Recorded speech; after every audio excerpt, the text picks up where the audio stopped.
Welcome on into the Thursday edition of WagerTalk Extra, and man, only one guest on the show here today. We're going to be talking some UFC with Kyle Anthony. I was joking with my producer behind the scenes, my man Eric. I don't know if everyone is partaking on this holiday that they weren't able to make the show, or if they're just worried that Kyle's going to show them up because he's just been hitting all kinds of plus money for his clients in UFC. But hey, I guess their loss is your benefit because we're going to be getting some gold from a man, Kyle Anthony, coming up here. Welcome on in. We're appreciative that you're here watching. Make sure you hit that bell. Make sure you hit that subscribe button so you never miss any of the great shows. I'm your host, Dan Alexander, alongside my man, Kyle Anthony. And Kyle, before we get into it, man, we were talking the great boxing events that's going on this weekend. We were talking that this UFC event should be pretty good. So, I don't know. You're probably getting pretty excited for this weekend rolling around for not just you, but your clients too, right, brother? Oh, man, absolutely, man. We got violence coming in on Saturday. I'm excited about it. Got a lot going on. And listen, we got some boxing for the clients. We got UFC for clients. We're covering everything on this Saturday. It's what we do. It's what we do. And if you want to get some thoughts on that Garcia and Davis fight, head to yesterday's edition. We had Kevin Dolan on, our boxing expert at WagerTalk, #1 in boxing since his time joining us. You can get his thoughts, a full fight breakdown there. But let's talk a little UFC, Kyle, and get into this main event for this weekend. It's Blaydes and Pavlovich. And I know you have a big case to be made for one of these fighters. What are we thinking?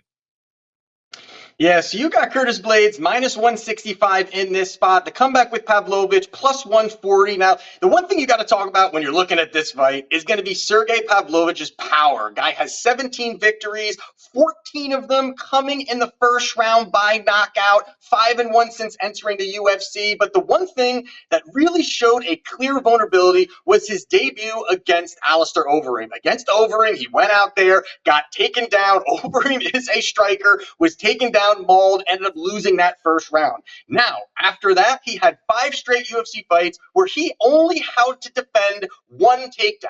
One takedown defense over 5 rounds. These guys were very tailor-made for the type of style at which Pavlovich fights. He's a brawler, wants to come forward. These guys all were brawlers, blocking punches with their faces, no defense. That's the kind of people that he perfectly can fight against. But when you're looking now at Curtis Blaydes, has the most takedowns in the history of the heavyweight division. He is going to be looking for takedowns. Now, that first round, it could get a little dicey. I'm not going to lie. It could get a little dicey if he's looking to try to go in there and try to kind of use his footwork, use his wrestling, his cardio. But he has to either be all the way in looking for takedowns or all the way out and kind of utilizing his footwork, because you don't want to be in boxing range with Sergei Pavlovich. But the one thing here also is that he's really elevated his striking in Blaydes. He's really elevated the striking. His footwork's got a little bit better. And I really think the threat of these takedowns can open up opportunities for the striking for Curtis Blaydes. So I think that's going to help him. And we've seen on the regional scene where Sergei's been taken down by lesser opponents. Now, I'm not saying that's the end-all be-all, but it doesn't look good when you're facing one of the best wrestlers in the heavyweight division.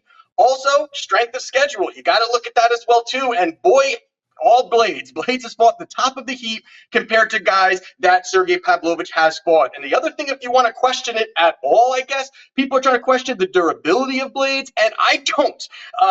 He has 3 losses in his professional career, 2 knockout losses against Francis Ngannou, and 1 knockout loss against Derek Lewis. These are probably the 2 hardest hitters in the heavyweight division. Of course, Pavlovich is starting to get there, but those are the 2 heavy hitters. You can't say he's not durable when he's taking shots like that. And also the fact that Sergei has only went 25 minutes 1 time in his whole career. He's only been out of the first round 3 times in his whole career, where you've got Blaydes, who is going to push the pace, who is going to have the cardio, who is going to positionally be better. And overall, there's just more paths to victory for Curtis Blaydes in this fight, winning on the scorecards, lengthening this fight, getting a finish later. There's a lot of opportunity to win minutes. Where you look at Pavlovich, it's got to be the first round knockout or things start to really teeter down for him. So I do like Curtis Blaydes in this spot. I think the -165 is still a good number in this spot. If you're looking for a little bit extra here, I do like over 1.5 +145, because I think that's kind of Blaydes' path.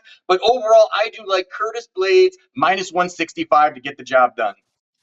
Man, a justified price for the favorite there, according to my man, Kyle Anthony. And also, you always got to be listening. You can't just, scroll and find out, all right, what was the play? Because he dropped a little plus money nugget in there. So you got to be paying attention with that over 1.5 rounds. So I love that. Looking forward to that fight. As we mentioned, a great weekend of fights coming up for combat sport fans. Let's take a look at one of these fights that you are excited to watch. And I know you're excited to watch it probably because you think there's some money to be made on it. But what fight are you eyeing this weekend? What's your fight to watch, Kyle? Yeah, so my fight to watch is going to be Danaa Batgerel minus 140 against Brady Hiestand plus 115. And when you're looking at this fight, this is a grappler versus striker type of matchup here where Brady Hiestand, he's going to look for the takedowns, he's going to look for the control time, and positionally win rounds. And that's how we had a lot of success on the Ultimate Fighter series, ended up getting to the finale. But the one thing that really was a little bit concerning was his finale fight against Ricky Turcios. Turcios, I think he's a pretty well-rounded fighter, but Brady was not able to get that control time, was not able to really win positionally, and that allowed Fernie to win rounds to end up getting that decision victory and getting the victory over him in that finale. But what's most concerning, I think, was his fight most recently against Fernie Garcia. Now, Garcia is small, does not have big power, offers up a lot less threats than Danaa Batgerel does, and he ended up dropping Brady in that first round, ended up having some success. Yes, Brady came back and did win, but if you're looking at the stats, it really shows the low volume output also of Brady. Brady ended up winning the fight with 19 significant strikes, which is nothing, but Fernie had 21. The only reason Brady won is because he positionally won, had that top control, and, Brady's 23 years old. He's very green. I think he has a great future. I think there's opportunity for him to really grow.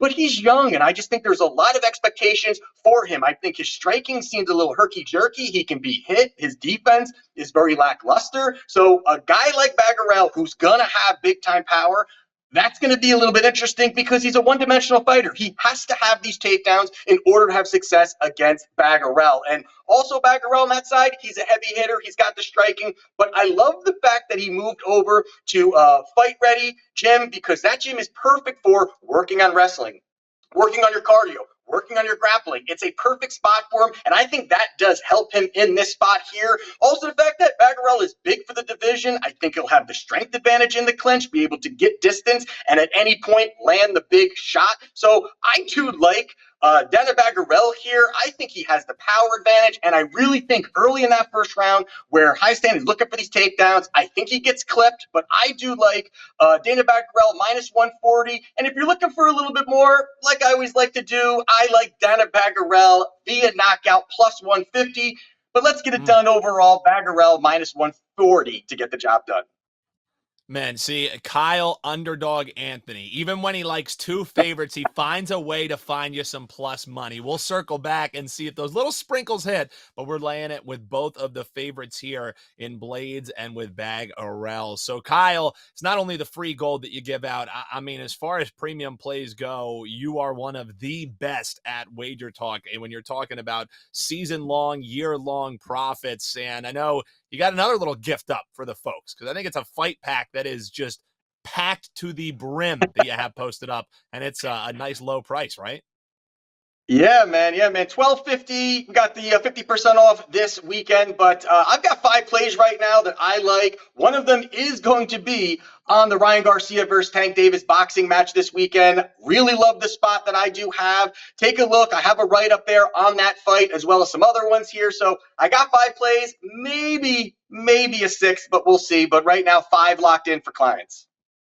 Man, Kyle, a man of the people, just $12.50 for that. Or you can use that promo code that we've been talking about, that WagerTalk Try WT, and you can chop 50% off it. So if that's a little bit too rich for you, hey, why don't you bring it down to about $6? About $1 a fight if you want to be riding with my man Kyle Anthony. If it's your first time purchasing with us, get a daily or 3-day all-access pass using that code Try WT and get 50% off. All right, that does it for us. Just one guest for us today. So I guess that gets you out of here to enjoy your 420 that much quicker, I suppose. So happy to be with you. Big thanks to Kyle Anthony, Eric doing a terrific job behind the scenes all week long here at WagerTalk Extra. If you like the show, All we ask you to do, hop below in the comments, let us know if you agree, if you disagree, and make sure you hit that bell so you never miss these guys giving out that plus money gold free for you right here on the Wager Talk YouTube channel. Big thanks to the guests all week. I've been your host, Dan Alexander. We'll be locked and loaded next Tuesday right here on Wager Talk Extra.